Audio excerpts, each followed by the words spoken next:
গণ-অভ্যুত্থান একদিনে তৈরি হয়নি।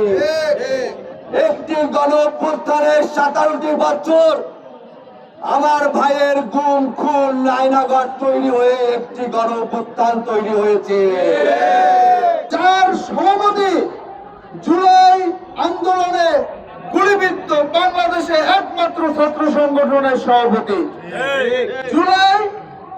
16 জুলাই আপনারা জানেন যে আবু সাইদের পাশাপাশি আমাদের ছাত্র দলের ভাই শহীদ ওয়াসিম আকরাম 16 জুলাই শহীদ হয়েছে।